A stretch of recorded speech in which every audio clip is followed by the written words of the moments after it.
रखा है संजय कुमार को। संजय भाई, ये जो बिहार में हो रहा है, बिहार की तो हमने राजनीति की बात की, ये दरअसल 2024 के लिए किस तरह की तस्वीर हमारे सामने पेश कर रहा है? संदीप जी, मुझे लगता है तस्वीर बहुत साफ उभर के आ रही है। जिस तरह से कांग्रेस दिनों दिन हाशिए पे जा रही है और रीजनल पार्टियों का जो खेल चल रहा है, और खेल से मेरा मतलब है जो शिवसेना के साथ हुआ, जो कुछ अभी जेडीयू में देखने को मिल रहा है, साफ संकेत है रीजनल पार्टियां भी कमजोर होती हुई दिखाई पड़ रही हैं। मुझे तो कोई संकेत नहीं मिलता जिससे मैं ये कह सकूं कि रीजनल पार्टियां मजबूत हैं। ये जरूर है कि कुछ रीजनल पार्टियां अभी भी अपना दबदबा बनाए हुए हैं, लेकिन हाल ही में देखिए तृणमूल कांग्रेस जो इतनी मजबूत पार्टी दिखती थी, लेकिन वहां पे भी जो ममता बनर्जी के जो तेवर थे वो वैसे दिखाई नहीं पड़ते। आप देखिए कुछ दिन पहले वो आके प्रधानमंत्री से मुलाकात करती हैं, राष्ट्रपति से मुलाकात करती हैं। अब वो कहा जा सकता है कि उन्होंने राज्य का जो बकाया है केंद्र से, उसके लिए उन्होंने मुलाकात की, लेकिन संकेत बहुत साफ है। जितने तीखे तेवर से वो केंद्र सरकार पर आक्रमण करती थी, वैसा आक्रमण या आक्रामक मूड दिखाई मुझे नहीं पड़ता। तो टीएमसी का भी जो रुख था, रवैया था बीजेपी के प्रति, वो उतना शार्प नहीं दिखाई पड़ता। अस्तित्व का खतरा मंडराने लगा है राजनीतिक दलों पर और रीजनल पार्टीज पर, मैं खास रीजनल पार्टी पर। हाँ। कांग्रेस के साथ जो कुछ हो रहा है वो हम देख रहे हैं। हम सब देख रहे हैं कि जिस तरह से ईडी का शिकंजा कसा जा रहा है कांग्रेस पार्टी पर, राहुल गांधी पर, सोनिया गांधी पर, और जिस तरह से रीजनल पार्टी के लीडरों के साथ जो चीजें चल रही हैं, तो मुझे लगता है सब मिला के अगर आप देखें तो मैं तो उस बात का समर्थन नहीं करता कि सारी पार्टियां खत्म हो जाएंगी और सिर्फ एक बीजेपी रहेगी, लेकिन ये जरूर साफ दिखाई पड़ रहा है 2024 के चुनाव तक सारी पार्टियां बीजेपी को छोड़कर दूसरी सारी पार्टियों की वजूद या उनकी जो लेजिटिमेसी है जनता के बीच में, वो कहीं ना कहीं कम होती हुई दिखाई पड़ रही है। तो उसी की तैयारी की जा रही है क्या संजय? अगर अपने ही अध्यक्ष रह चुके, राष्ट्रीय अध्यक्ष रह चुके और केंद्रीय मंत्री रह चुके आरसीपी के जरिए जो ये राजनीतिक खेल शुरू हुआ है, आप मुझसे बेहतर जानते हैं और थोड़ा ये समझाइएगा। अगर हम लोकसभा की बात करें, लोकसभा चुनाव की, अब आपने 17 और 6 सीटें लड़ी, कुल मिलाकर 39 सीटें जीत ली 40 में से, उसमें एलजेपी भी साथ में थी। तब जो वोट बैंक है, देखिए एक कमाल का वोट बैंक है। जेडीयू और बीजेपी जब साथ आती हैं उसमें अगड़ा और पिछड़ा, क्योंकि पिछड़ों में ईबीसी जो है और मुसलमानों में जो पैठ बनाई है नीतीश कुमार ने, अगड़ा पिछड़ा एक अनबीटेबल कॉम्बिनेशन हो जाती है। और इसमें महिलाओं के बीच चाहे मोदी हो और चाहे खुद नीतीश कुमार, उनकी ट्रैक्शन वो एडेड एडवांटेज हो जाती है।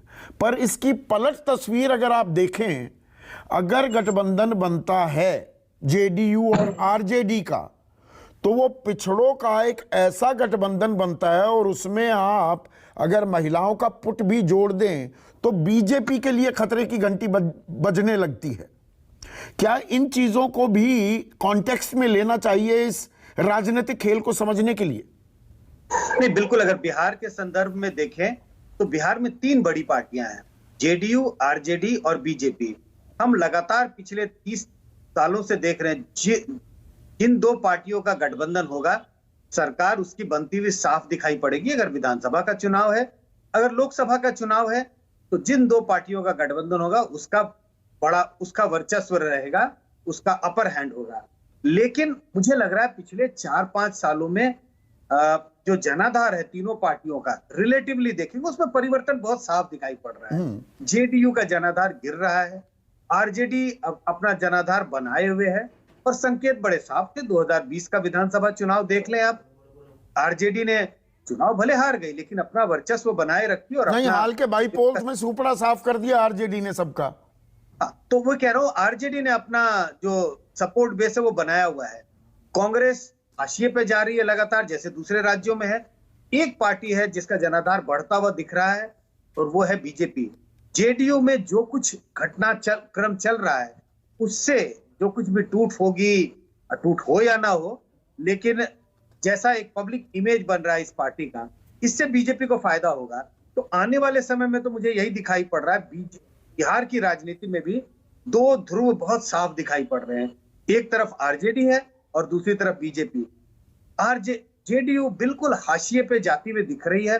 मैं ये तो नहीं कहता डूबता हुआ जहाज है या डूब गया, लेकिन साफ संकेत मुझे लगते हैं हाशिए पे जाती हुई जेडीयू साफ दिखाई पड़ रही है। पर ये क्या हमें कुछ आहट भी दिख रही है? आपने एक बहुत ही इंपॉर्टेंट पॉइंट कहा है संजय, कि रीजनल पार्टीज की आक्रामकता में कमी आ रही है, या एक वेटिंग गेम है, और वो जो एक रेनबो कोएलिशन या विपक्षी एका की एक कोशिश क्या तलाशी जा रही है, या कहीं दबी पड़ी है बिहार में ही?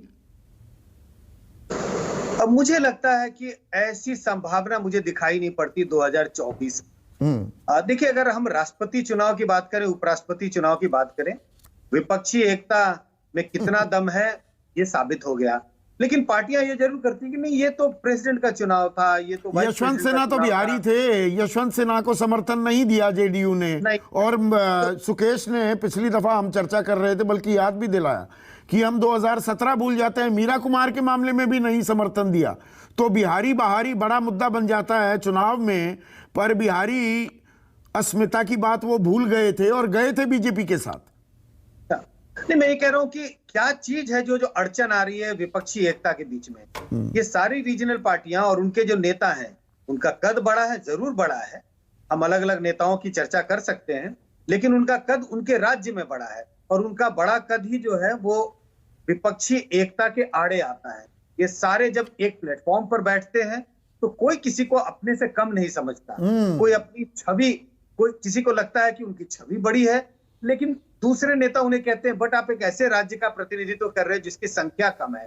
तो ये टकराहट जो है नेताओं के बीच में, जो विपक्ष के जो नेता हैं, जो विपक्षी पार्टियों के लीडर हैं, उनकी जो अपनी पर्सनल पॉपुलैरिटी है, इसी चर्निंग में कोई आड़े रास्ता आती भी है। निकलेगा तो क्या 2024 की तैयारी?